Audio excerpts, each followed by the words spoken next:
Halo semua, selamat datang kembali di channel YouTube saya, Charles Lee. Bagaimana kabarnya buat kawan-kawan semua? Saya harap kawan-kawan semua dalam kondisi baik ya. Kemudian portofolionya bisa growth dan tetap hasilkan cuan dari pasar modal Indonesia. Oke, pada kesempatan kali ini akan membahas apa? Pada kesempatan kali ini saya akan membahas satu saham yang selama 1 minggu ini masuk ke jajaran top gainer ya. Saham apakah ini? Saham ini adalah saham di bidang properti ya, DILD atau Intiland Development Tbk. Mungkin teman-teman tidak asing ya dengan DILD atau Intiland ini. Kenapa? Sekali lagi, dia masuk jajaran top gainer ya. Kemudian dia mulai bergerak jelas, fasenya mulai signifikan ya pergerakannya. Apakah teman-teman bijak untuk entry di posisi sekarang? Kemudian buat teman-teman yang sudah punya di daerah bawah, apa yang bisa dilakukan? Apakah sebaiknya hold atau jual? Ya, pastikan teman-teman tonton video ini sampai selesai. Buat teman-teman yang mungkin baru pertama kali mampir ke channel YouTube saya ucapkan selamat datang, selamat menonton. Semoga informasi yang kami sampaikan melalui video-video yang kami buat bisa bermanfaat buat kawan-kawan semua untuk membantu pengambilan keputusan. Oke, tanpa berpanjang lebar ya, kita langsung masuk ke pembahasannya.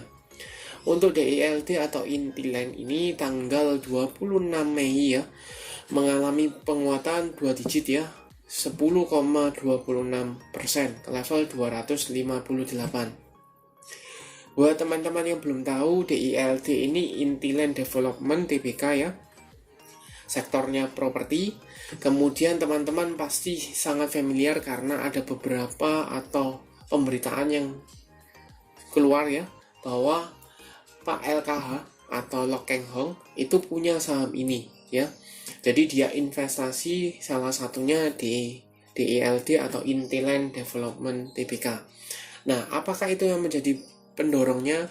Saya rasa tidak. Kenapa? Karena pastinya kalau investasi ya, tipikalnya Pak LKH itu kan investasi dia pasti cari harganya yang relatif murah atau under value seperti itu, dan tidak mungkin dia langsung mengejar ketika rally seperti sekarang ya. Jadi pasti Pak LKH punya di daerah bawah ya, let's say seperti itu. Nah, sekarang buat teman-teman, apa sih yang menyebabkan DILD ini mengalami penguatan ya? Yang pertama saya coba carikan datanya ya, ternyata bahwa salah satunya yaitu mengangkat Pak Sofyan Djalil sebagai wakil komisaris utama. Ini beritanya baru ya, Rabu tanggal 24 Mei 2023 ya. Singkat cerita apa? Singkat cerita bahwa DILD ini akan menggelar rapat umum ya pemegang saham, kemudian tanggal 24 Mei kemarin itu mengangkat Pak Sofyan Djalil itu sebagai wakil komisaris ya, sekaligus dia komisaris independen ya, seperti itu ya. Jadi bagaimana? Jelas bahwa kalau seandainya dia mengangkat Pak Sofyan Djalil ini ya, ini di sini salah satu agenda mendapat persetujuan dari pemegang saham bahwa menetapkan Sofyan A. Djalil, Menteri Agraria dan Tata Ruang atau Kepala Badan Pertanahan Negara atau Nasional Republik Indonesia tahun 2016 sampai 2022 sebagai wakil komisaris utama sekaligus komisaris independen perseroan ya. Kemudian bergabungnya Bapak Sofyan A. Djalil ya diharapkan akan memperkuat jajaran Dewan Komisaris Perseroan dan pelaksanaan fungsi pengawasan serta penerapan tata kelola perusahaan yang baik. Strateginya seperti itu. Ya. Apakah itu yang mengangkat? Jelas itu ada sentimen positifnya ya, bahwa track recordnya jelas ya, seperti itu, sehingga diharapkan ke depannya kinerja DILD ini atau Intiland ini jauh akan lebih baik lagi. Ya, seperti itu. Kemudian apalagi penyebabnya? Ya, kalau dilihat ini jelas ya penyebabnya. Selain sentimen tersebut ada keluar bahwa kinerjanya walaupun mengalami penurunan sebelumnya, tapi kinerjanya dinyatakan dia lebih baik, dan prospek kedepannya akan sangat terbuka lebar. Karena kenapa? Teman-teman perlu ketahui bahwa tingkat suku bunganya sudah mulai direm ya, tidak mulai peningkatan, sehingga sektor-sektor properti itu yang tadinya tertekan karena ada tingkat suku bunganya yang meningkat ya, otomatis customer atau pembeli itu akan berpikir lebih untuk pembelian properti. Kalau seandainya tingkat suku bunganya dikurangi selain dari sisi hutangnya berkurang ya, beban bunga yang harus dibayar itu berkurang. Selain itu adalah tingkat untuk customer untuk membeli semakin besar potensinya. Kenapa? Dengan tingkat suku bunga yang rendah, maka daya beli masyarakat itu akan lebih besar di arah sana ya. Jadi itu. Nah, apakah teman-teman punya atau tahu sentimen apa lagi? Feel free for comment ya. Kita saling sharing ya di sana. Oke, kemudian di posisi sekarang 258, apakah teman-teman bisa entry? Ya, itu kan mungkin pertanyaan umum yang teman-teman bisa tahu atau bisa tanyakan seperti itu. Apakah bisa entry sekarang?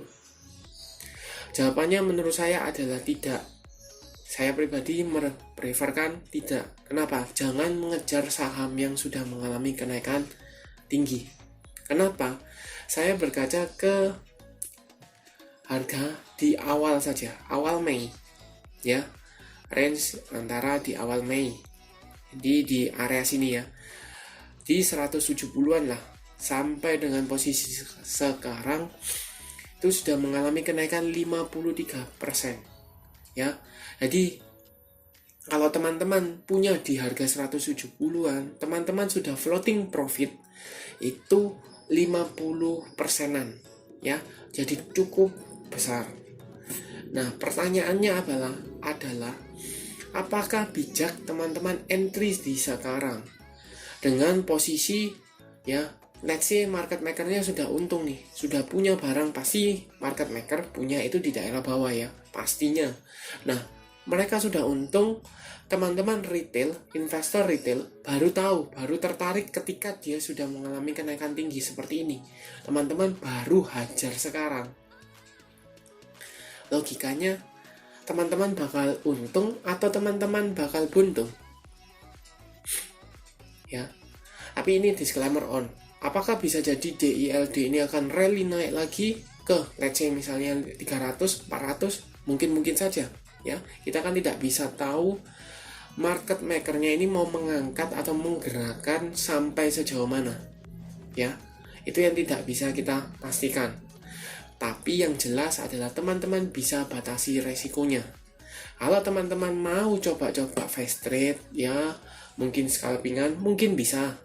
Teman-teman lihat di sini volumenya mulai keluar kan, rata-rata kecil di sini ya, tapi volumenya beberapa hari atau beberapa minggu ke belakang ini relatif ramai.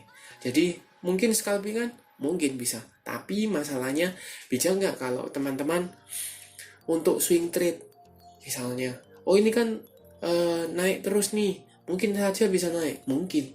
Tapi ketika teman-teman beli let's say di 250 aja lah, 250, sedangkan market makernya punya let's say di 200, teman-teman turun dikit teman-teman rugi ya, market makernya turun dikit masih untung, masih cuan, seperti itu ya,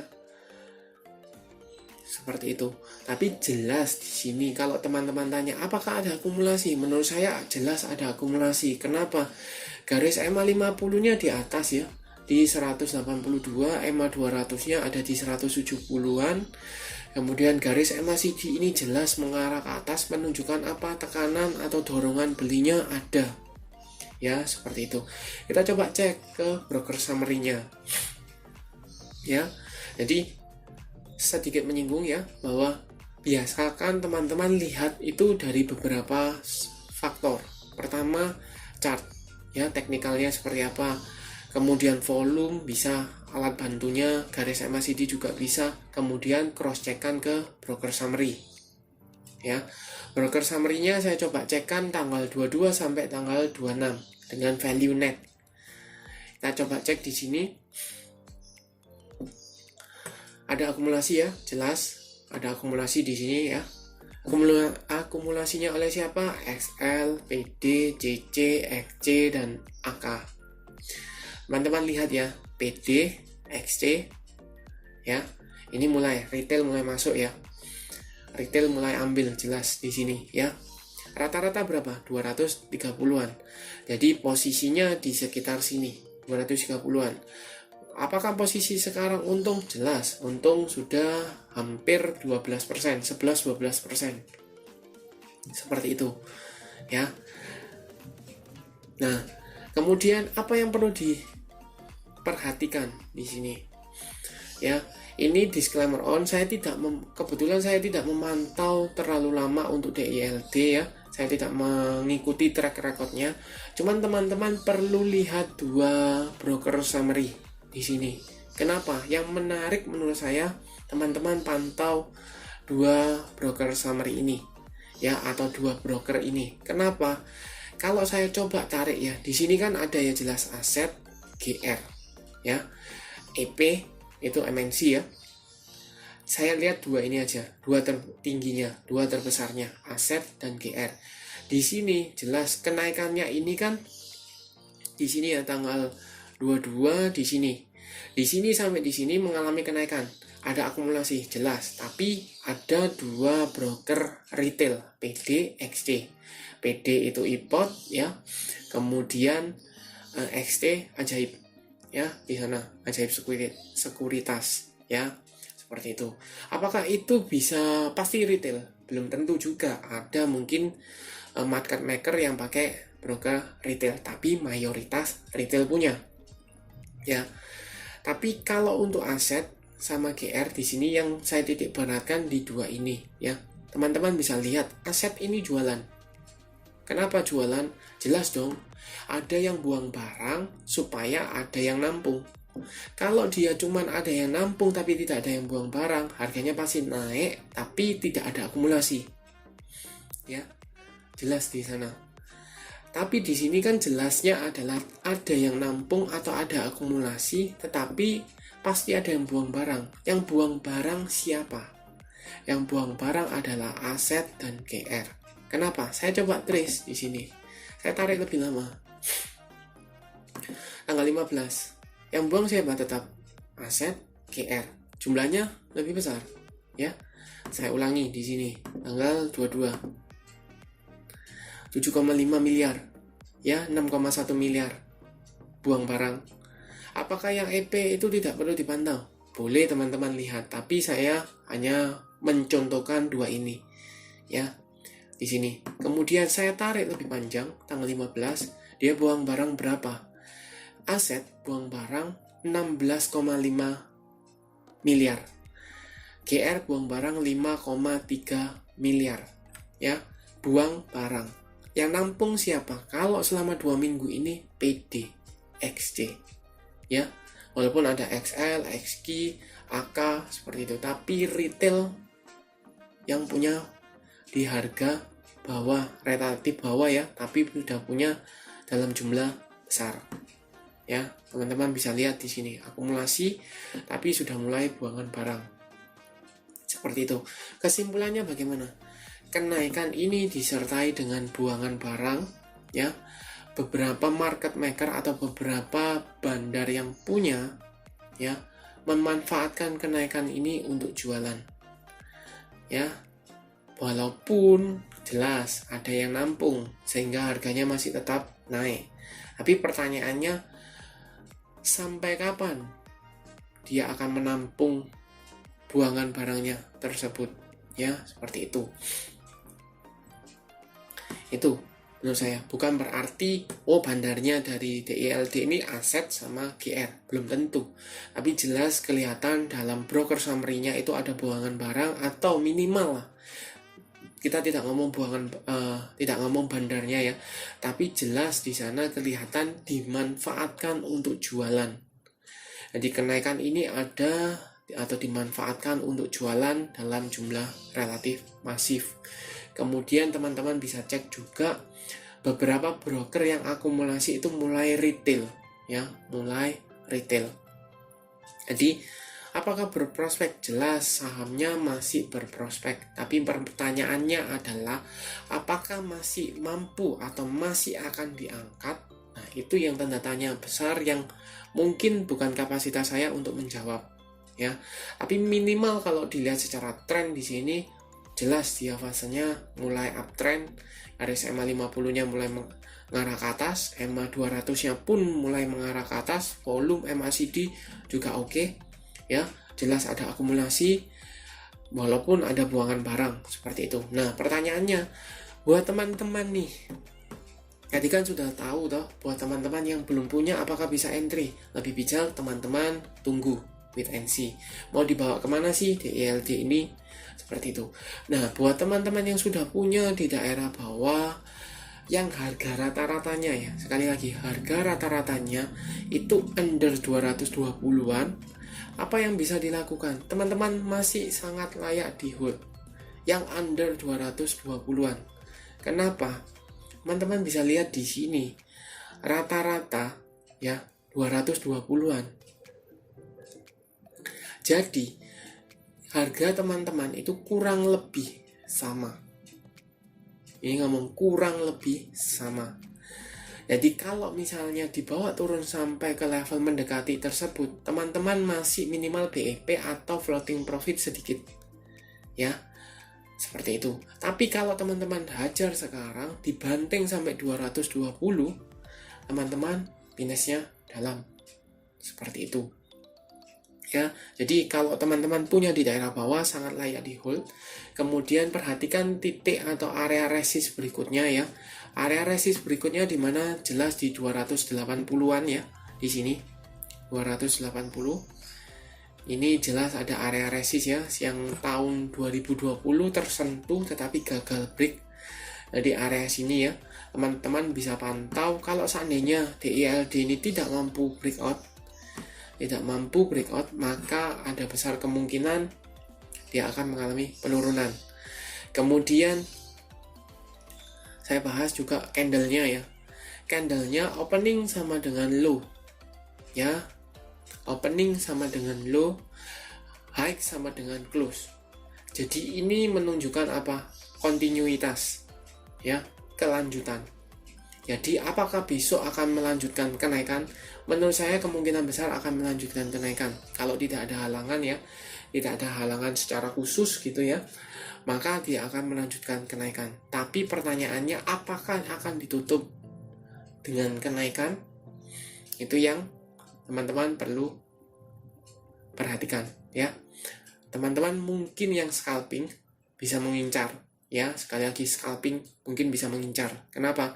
Ini kontinuitas. Kalau kontinuitas biasanya dia mungkin gap up ya, mungkin gap up, mungkin di awal sesi akan mengalami penguatan, dan untuk akhirnya saya kurang di luar kendali ya, tapi minimal untuk awal ada besar kemungkinan dia akan gap up atau mengalami kenaikan. Secara candle, apakah pasti? Kemungkinan besar seperti itu ya, belum tentu pasti. Saya tidak bisa mengatakan pasti, tapi kemungkinan besar akan seperti itu ya.